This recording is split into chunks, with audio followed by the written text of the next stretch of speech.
Bonjour et bienvenue sur ma chaîne, encore très heureux de vous retrouver. N'hésitez pas d'ailleurs à liker et à partager et surtout à vous abonner. Aujourd'hui, on va parler d'un sujet qui, a priori, n'est pas trop en lien avec le camping-car, mais vous verrez que quand même il y a des connexions. Je vais parler de notre société qui s'effondre et qui est arrivée à un point où ça devient hyper inquiétant. Et on peut se poser la question de qu'est-il arrivé à notre pays et à notre société pour que rien ne fonctionne.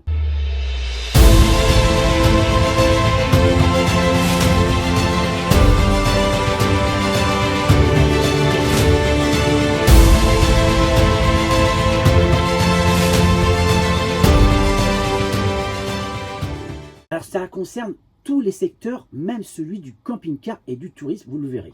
Effectivement, aujourd'hui, on a 1100 milliards de dettes supplémentaires. C'est la dette supplémentaire de l'État français depuis 2017.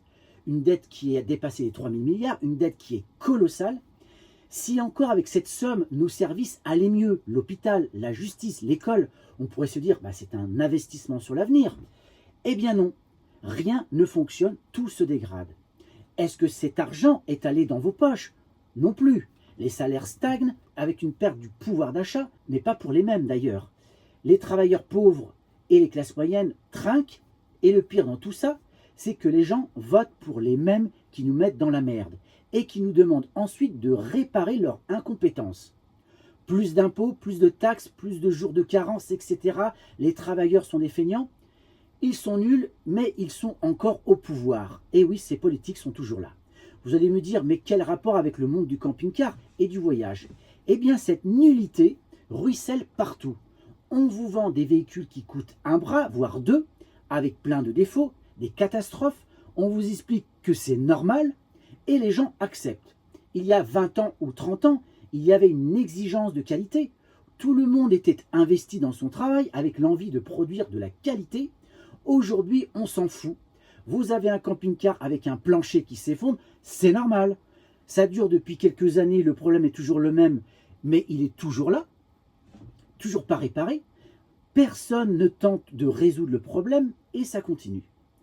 Pour ce qui est des destinations touristiques, on nous vend du rêve avec des publicités en veux-tu en voilà, avec des événements incroyables pour attirer les touristes. On peut penser à des villes comme en ce moment, là il y a le Vendée Globe, mais il y a aussi Saint-Malo, où on fait des courses au large, donc ça attire plein de touristes. Mais dans le même temps, on va vous expliquer qu'il y a trop de touristes, que ça crée de la pollution, que c'est invivable pour les habitants.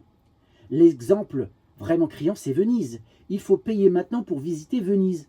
Nous vivons dans une société complètement schizophrène, on veut une chose et son contraire. Prenez l'école. Tout le monde fait les constats d'une baisse de niveau des élèves au collège ou au lycée, et même après. Le classement PISA est sans appel, on ne fait que diminuer dans ce classement, mais dans le même temps, on est beaucoup moins exigeant vis-à-vis du niveau des élèves. Le niveau des profs a lui-même diminué, donc ça ne peut pas aller mieux. Si on regarde l'hôpital, là on touche le fond, tout le monde se plaint d'une prise en charge catastrophique, avec des décès à l'hôpital, mais dans le même temps, on continue à supprimer des lits. 1500 internes en moins pour cette année, tout va bien. La justice, n'en parlons pas, elle est totalement débordée. Et alors, aujourd'hui, il y a aussi ce fameux wokisme, qui au départ était une manière de pointer les inégalités, d'élever les consciences avec cette idée de promouvoir la justice sociale, mais aujourd'hui c'est plutôt l'idéologie moralisatrice, sectaire et manichéenne, pouvant même porter atteinte à la liberté d'expression, ce qui est quand même une aberration, avec notamment l'écologie. Si vous avez le malheur d'émettre le moins de petits doutes sur le discours du réchauffement climatique, on vous taxe de complotiste. On voudrait nous vendre des véhicules, et notamment des camping-cars électriques, sans se poser la question de l'intérêt réel de ce type de véhicules, de leur impact au niveau écologique, sur l'économie aussi, parce que ça a un impact, etc., etc. Bientôt, on va aussi vous expliquer qu'avoir un camping-car, c'est mauvais pour la planète. Voyager, c'est mauvais pour la planète. Respirer bientôt sera mauvais pour la planète. Ça continue de plus belle. L'Europe a d'ailleurs décidé l'arrêt définitif des moteurs à combustion. Les constructeurs n'auront plus le droit de produire de nouveaux moteurs à combustion à partir de 2035 sans se soucier des conséquences. Malheureusement, la réalité nous rattrape déjà. Une technologie qui n'est pas assez aboutie, des conséquences aussi pour l'environnement, un manque de bornes de recharge, des coûts de recharge qui sont devenus prohibitifs, et on ne parle pas du temps de charge qui est bien trop long, au point où certains ont revendu leurs véhicules électriques.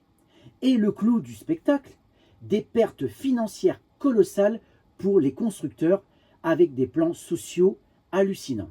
Je vous le dis, on n'est pas prêt de voir des camping-cars électriques circuler sur nos routes, à moins qu'une technologie nouvelle apparaisse pour améliorer tout ça. Mais alors, pourquoi on en est arrivé à un tel niveau de bêtise humaine? Des citoyens qui ne sont plus capables de réfléchir, d'avoir leur propre opinion. Aujourd'hui, ce sont les médias et les réseaux sociaux qui font les opinions, qui façonnent votre manière de penser, de vous dire comment et pour qui voter. Et vous pensez que c'est une pure coïncidence, mais pas du tout. Tout est fait pour que les gens ne pensent plus par eux-mêmes. Imaginez un seul instant si les citoyens se mettaient à réfléchir et à penser par eux-mêmes. Ce sont nos pseudo-élites qui seraient menacées, ainsi que leurs privilèges. Alors à mon petit niveau, j'essaie de comprendre les enjeux sociétaux. J'essaie de comprendre le monde qui m'entoure. Il ne s'agit pas non plus de devenir un vieux grincheux qui refuse tout changement. Le monde évolue. Il faut l'accepter bien évidemment. Et moi, je m'inscris totalement là-dedans. Mais le changement, pour le changement, quel intérêt? Le monde doit changer pour s'améliorer. Ça doit être la devise. Le monde du véhicule de loisir ne pourra pas d'ailleurs échapper au changement. En effet, le camping-car s'inscrit dans une vision du voyage plus respectueuse de l'environnement. Ce mode de voyage va forcément évoluer avec quelques contraintes supplémentaires. On peut notamment citer les contraintes dans la fabrication, en faisant attention aux matériaux qu'on va utiliser, la contrainte au niveau du stationnement par exemple, où là on ne pourra pas aller dans des centres-villes, ça commence déjà. Mais il faudra être aussi vigilant quant au discours pour ou contre ce mode de voyage. On l'a vu avec l'engouement post-Covid, avec des discours de liberté. Les ventes ont d'ailleurs explosé, mais là, le marché est en train de se contracter, les ventes de camping-cars neufs diminuent, et il y a de plus en plus de véhicules d'occasion. Tout ceci pour vous dire, attention à ce qu'on nous vend. Dans les médias, dans les réseaux sociaux, il y a à boire et à manger. Il faut évidemment s'informer pour avoir une opinion, pour faire des choix sociétaux, pour nous, pour les générations futures. Mais pour se faire une opinion, il faut aussi vérifier les sources des informations. Qu'est-ce qui est vrai? Où va la manipulation? On le voit notamment avec l'intelligence artificielle. Et surtout, arrêter d'avoir peur. La peur, c'est ce qui anime nos politiques et nos médias. On fait tout pour faire peur et culpabiliser les gens. On a tellement poussé le bouchon, par exemple avec l'écologie, que les jeunes ne veulent plus faire d'enfants. Les chiffres sont incontestables. D'ailleurs, on en a parlé très récemment. En France, on fait de moins en moins d'enfants. Et il suffit d'écouter nos jeunes aujourd'hui et de voir les 20 ans, 30 ans, 35 ans même. Il y en a très peu qui font des enfants. Et le discours qu'ils ont, c'est quoi? On a peur pour eux. Vous avez vu l'écologie, vous avez vu la pollution, le chômage qui va arriver, etc. Les dettes. Eh bien, tout ça va contribuer à une société qui va s'effondrer et où on va tous se contracter, où on va tous être repliés sur nous-mêmes, où le voyage sera exceptionnel parce qu'il va y avoir tellement d'interdictions, parce qu'on va tellement faire peur aux gens, et bien que nous-mêmes, camping-caristes, peut-être que dans 20 ans ou 30 ans, on va vous dire que ben non, ça le fait plus, vous ne pouvez plus voyager. Pareil pour la voiture, on va vous dire bientôt que la voiture, on va l'interdire. Et qui sait, peut-être nous interdire de respirer. Il y a trop de monde sur cette planète. Et là encore, quand on nous dit qu'il y a trop de monde sur cette planète, on est complètement fou allié. Quand il y a eu le Covid, il fallait à tout prix confiner la société pour protéger les plus anciens. Alors je n'ai rien contre les plus anciens, je travaille auprès d'eux et je les adore. Mais quand vous avez une personne qui a 97-98 ans, qu'on lui interdit, elle, de sortir, de voir ses amis, de voir sa famille, et vous, on vous interdit de vivre pour les protéger, mais on est devenu complètement cinglé. Et à côté de ça, on nous dit, on est trop de monde sur la planète. Il y a vraiment quelque chose qui ne va plus. Et ce qui ne va plus, c'est bien sûr nos médias. Alors on va vous dire, bah oui, mais les médias, on leur met tout sur la tête. Mais ils n'ont qu'à être indépendants aujourd'hui. Quels sont les médias qui sont réellement indépendants? Il n'y en a plus. Il y a derrière des gros milliardaires qui ont acheté partout les médias et qui leur font dire ce qu'ils ont envie.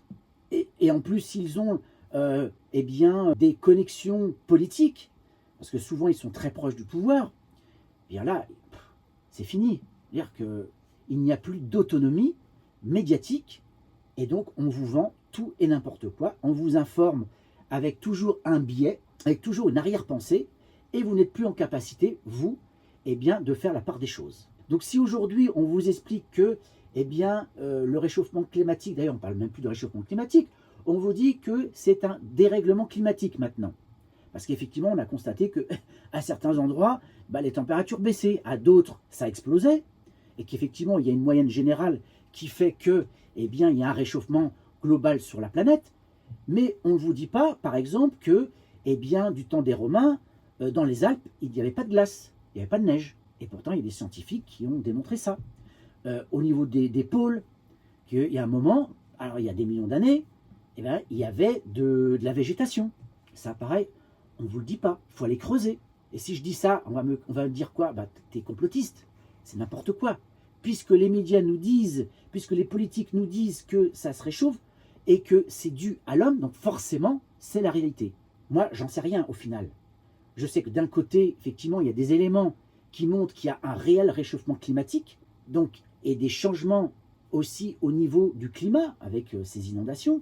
Mais au final, quelle est la part de l'humain dans ce réchauffement climatique?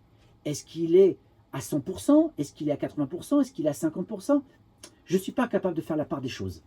Et aujourd'hui, on sait que la science, malheureusement, on ne peut pas toujours y faire confiance. On a vu avec ce qui s'est passé avec le Covid, avec du tout et son contraire, un vaccin qui était hyper efficace, qui devait nous protéger de la contamination, qui devait protéger les autres aussi de la contamination. Et on s'est rendu compte que c'était totalement faux et bidon.